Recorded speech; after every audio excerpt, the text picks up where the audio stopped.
आज हम बात करने वाले हैं ईसीबी अभिक्रिया के बारे में। देखना, इसी की जो आपकी ईसीबी अभिक्रिया है उसका बेसिकली है क्या।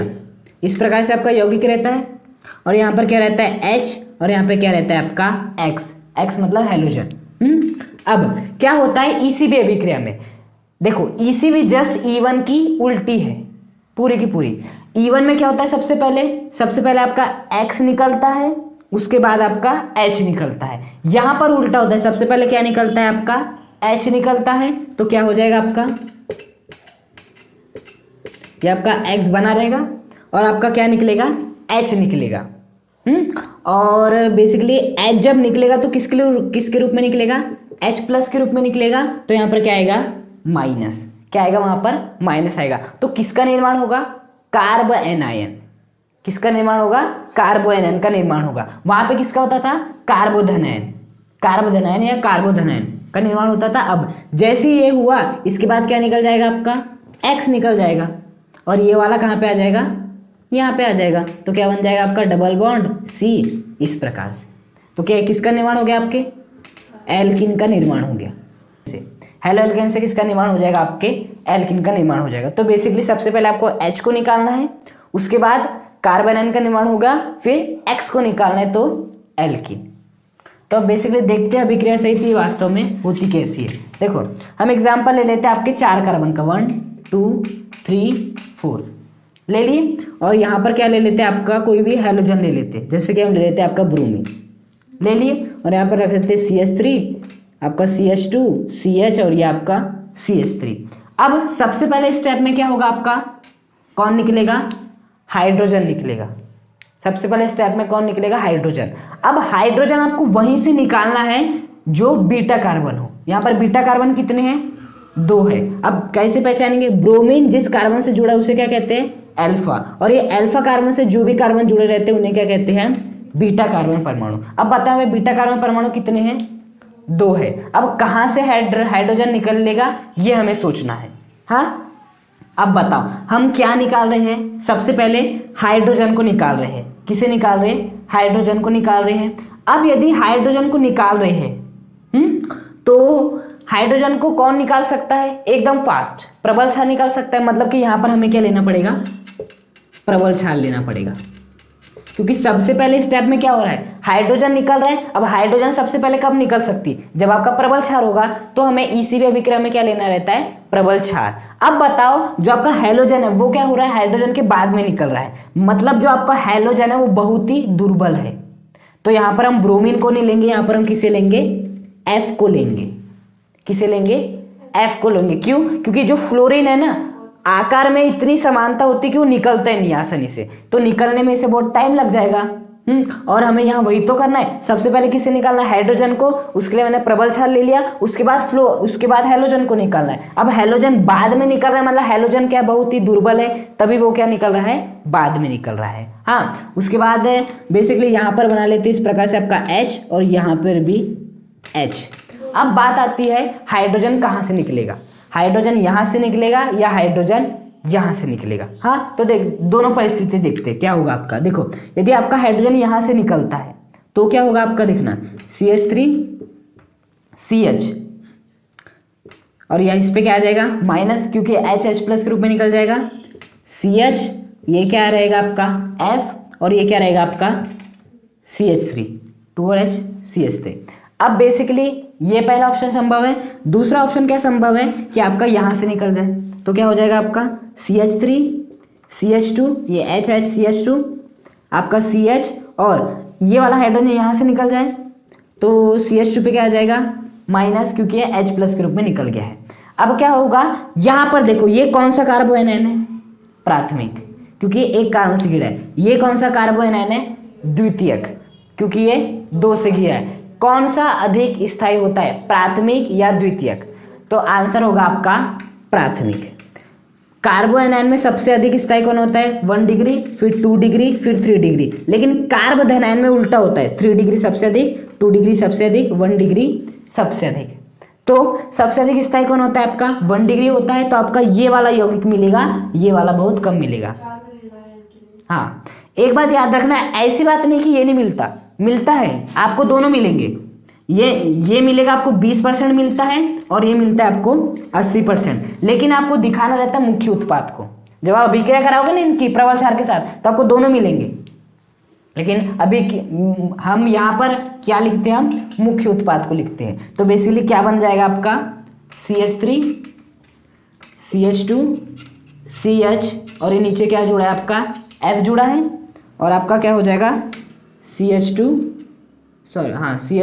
माइनस है, माइनस क्योंकि यहाँ से एक हाइड्रोजन लेते हैं माइनस हो जाएगा और यहाँ पे क्या जुड़ा था आपका फ्लोरीन जुड़ा था।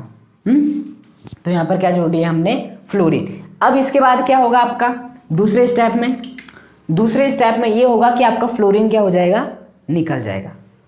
तो लिख लेते हैं यहाँ पर CH3 CH2 ये आपका फ्लोरीन है और आपका CH2 माइनस है। अब आपके अगले स्टेप में क्या होगा, और याद रखना यहाँ पर भी हमें उच्च तापमान लेना है 60 डिग्री सेल्सियस। हाँ, उसके बाद बेसिकली ये आपका फ्लोरीन निकल जाएगा। फ्लोरीन जैसे निकलेगा तो इसके कितने बंद हो जाएंगे, सॉरी ये CH2 नहीं है CH होगा, ये CH2 नहीं है CH होगा, देखो ये CH था। तो जैसे आपका फ्लोरीन निकल जाएगा तो इसके कितने बंद हो जाएंगे, 3 बंद हो जाएंगे केवल। तो CH3 CH2 CH और ये क्या आपका CH2। अब जैसे देखो यहाँ से आपका फ्लोरीन निकल गया, इसके कितने बंद है, केवल 1 2 3 है और इसके ऊपर क्या है आपका माइनस चार्ज भी है। हाँ, और इसके ऊपर क्या हो जाएगा प्लस चार्ज आ जाएगा, क्योंकि फ्लोरीन ने यहाँ के दोनों इलेक्ट्रॉन को लेके निकल गया, किसके रूप में निकल गया, F माइनस के रूप में निकला है। और ये वाला जो F माइनस है वो इस H प्लस के साथ क्या बसा लेगा, अपना घर बसा लेगा और क्या बन जाएगा, ये आपका HF बन के बाहर निकल जाएगा HF बन के बाहर। अब इसके ऊपर प्लस है, इसके ऊपर माइनस है, ये सोचता है कि मैं इसे यहाँ पर रख देता हूँ, इसका भी प्लस अपने आप हट जाएगा। तो आपका किसका निर्माण हो गया, एल्किन के निर्माण हो गया। साथ ही साथ किसका निर्माण हुआ है, HX का निर्माण हुआ है। E1 हो E2 हो E3 हो सब में एल्किन का निर्माण होता है। साथ ही साथ किसका निर्माण होता है, आपके HX का निर्माण होता है। E1 में भी हुआ, E2 में भी हुआ, E3 में भी हुआ, तरीका अलग अलग था। E1 में पहले X निकला फिर H निकला, E2 में दोनों साथ साथ निकले। अब E3 में क्या हो रहा है, पहले आपका कौन निकल रहा है, H निकल रहा है और बाद में क्या निकल रहा है, आपका X निकल रहा है। तो ये क्या है आपकी ECB अभिक्रिया। इसमें आपको क्या लेना है, प्रबल क्षार। क्यों, क्योंकि आपका हाइड्रोजन सबसे पहले निकल रहा है और यहाँ पर जो लीविंग ग्रुप आएगा ना, निकलने वाला जो निर्गमित समूह है वो क्या होना चाहिए, ऐसा होना चाहिए जो कि बहुत ही तेजी से ना निकले। सबसे अच्छा क्या है आपका F है।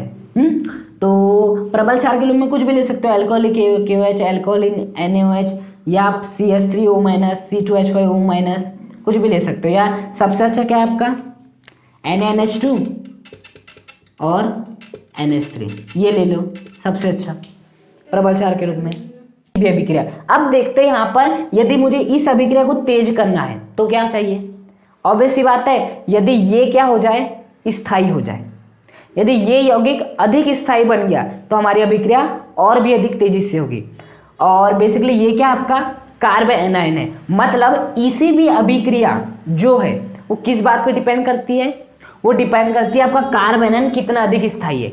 यदि जो आपका कार्ब एनायन बना है वो आपका क्या है, कम स्थायी है, क्या है वो आपका कम स्थायी है, तो यह अभिक्रिया भी तेजी से नहीं होने वाली या नहीं होने वाली। लेकिन यदि स्थायी है तो अभिक्रिया आसानी से हो जाएगी। हाँ, और मतलब कि ECB अभिक्रिया का पूरा स्थायित्व तो निर्भर करता है आपके इस कार्बन आयन पे। और कार्बन आयन का स्थायित्व तो क्या होता है, 1 डिग्री 2 डिग्री और आपका 3 डिग्री। यदि आपका 1 डिग्री क्या होगा कार्बन आयन तो और अधिक तेजी से देगा, 2 डिग्री होगा तो और कम देगा, 3 डिग्री कार्बन आयन होगा तो देगा ही नहीं या बहुत कम देगा। हाँ, तो कार्बन आयन के स्थायित्व पे निर्भर करते हैं आपके ECB का स्थायित्व। आपका कार्बन आयन कैसा बना है वो देख के आपको बताना है कि आपका जो ECB अभिक्रिया वो कितने फास्ट होगी। अब यदि यहाँ मैं बात करूं निर्गमित समूह की, तो निर्गमित समूह जितना भद्दा होगा आपका, जितना भद्दा होगा उतनी ECB अभिक्रिया सही से होगी। क्योंकि यदि मान लो आपका फ्लोरीन के स्थान पर आयोडीन हो गया तो क्या होगा, ये तो E2 को फॉलो करने लग जाएगा। आपका हाइड्रोजन तो निकल रहा है क्योंकि प्रबल क्षार है, अब ये I है तो ये भी निकलना चाहेगा, यहाँ आपकी E2 बन जाएगी। इसलिए आपका जितना निर्गमित समूह भद्दा से भद्दा होगा, मतलब फ्लोरीन सबसे भद्दा, उसे ले सकते हो आप। और तापमान को हमेशा याद रखना, क्या रखना है, उच्च ही रखना है। 60 डिग्री सेल्सियस 60 डिग्री सेल्सियस से अधिक रखना है आपको। अब हम बात कर लेते हैं इसके वेग की। तो वेग कैसे लिखते, के इंटू यहाँ पर क्या आता है आपके अभिकारक की सांद्रता। हाँ अब बताओ बेसिकली यहाँ पर अभिकारक कौन है आपका, हेलो एल्केन है। हाँ के अब आपका अभिकारक क्या है यहाँ पर आपका हेलो एल्केन है RX। साथ ही साथ ये प्रबल क्षार भी है, प्रबल क्षार भी है, क्योंकि यदि यहाँ आपने प्रबल क्षार नहीं लिए तो हाइड्रोजन निकलने ही नहीं वाला, वो तो वेट करेगा कि नहीं पहले फ्लोरीन निकल जाए फिर मैं आराम से निकलूँ। तो यहाँ पर निर्भर करता है किस पर, पूरी प्रकार से प्रबल क्षार पर निर्भर करता है। तो यहाँ पर आपको क्या लिख देना है, क्षार। अब बताओ ये जो अभिक्रिया कितने अणु पर निर्भर कर रही है, 2 अणु पर निर्भर कर रही है। इसका मतलब ये नहीं कि ये कैसी अभिक्रिया है, द्विअणुक अभिक्रिया है। ये जो आपकी अभिक्रिया कौन सी अभिक्रिया है, एक आणविक अभिक्रिया है। कैसी है, एक आणविक अभिक्रिया है। तो बेसिकली देखना ये जो है आपका, ये क्या है आपका अम्ल है, ये क्या है आपका अम्ल है। अब ये अम्ल क्यों है, क्योंकि आपका H प्रदान कर सकता है। ये क्या प्रदान कर सकता है आपका, H प्रदान कर सकता है। और देख ही रहे हो ना H प्रदान भी करा है। सबसे पहले इसने क्या प्रदान किया है, H ये तो प्रदान किया H प्लस के रूप में, तभी तो बना आपका क्या कार्बोनेट। मतलब ये क्या है आपका अम्ल है।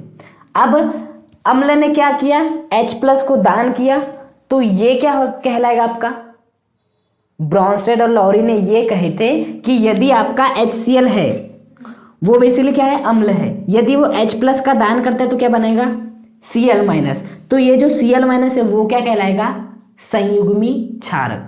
क्या कहलाएगा, संयुग्मी क्षारक। तो बेसिकली ये अम्ल है, इसने H प्लस का दान किया जैसे कि HCl ने किया था, तो जो Cl माइनस बना तो संयुग्मी क्षारक कहला रहा था। उसी प्रकार से ये अम्ल है, इसने H प्लस का दान किया तो आपका ये बना है, तो ये क्या है आपका संयुग्मी क्षारक है। क्या है आपका संयुग्मी क्षारक है। और संयुग्मी क्षारक क्या है आपका कार्बो एनायन है। कौन है, कार्बो एनायन। और पूरा डिपेंडेंसी इसी अभिक्रिया की किस पे है, इस कार्बो एनायन पे। कार्बो एनायन यदि अधिक स्थायी है तो क्या होगा, अभिक्रिया बहुत तेजी से होगी। यदि बहुत कम स्थायी तो अभिक्रिया होगी ही नहीं, या तो बहुत धीमी होगी। मतलब डिपेंडेंसी पूरी किस पर है, इस संयुग्मी क्षारक पे है। हालांकि इसका वेग कर रहा है इन दोनों पे निर्भर, लेकिन पूरी डिपेंडेंसी किस पे है, इस संयुग्मी क्षारक पे है, क्योंकि संयुग्मी क्षारक आपका कार्बन है। अब कार्बन है 3 डिग्री हो जाए तो अभिक्रिया होगी ही नहीं आगे, 1 डिग्री हो जाए तो देख लो कितने अच्छे से हो गई अभिक्रिया, है ना। इसलिए बेसिकली ये एक हाइड्रोजन का दान करता है जिसके कारण ये संयुग्मी क्षारक बनता है। और बेसिकली ये संयुग्मी क्षारक पर ही तो सब कुछ निर्भर कर रहा है, इसी भी अभिक्रिया। इसलिए बोलते हैं कि ये जो अभिक्रिया है तो ये 2 अणु पर निर्भर कर रही है, लेकिन एक आणविक अभिक्रिया है। एक आणविक अभिक्रिया क्यों है, क्योंकि ये संयुग्मी क्षारक की सांद्रता पर अधिकतम निर्भर करती है।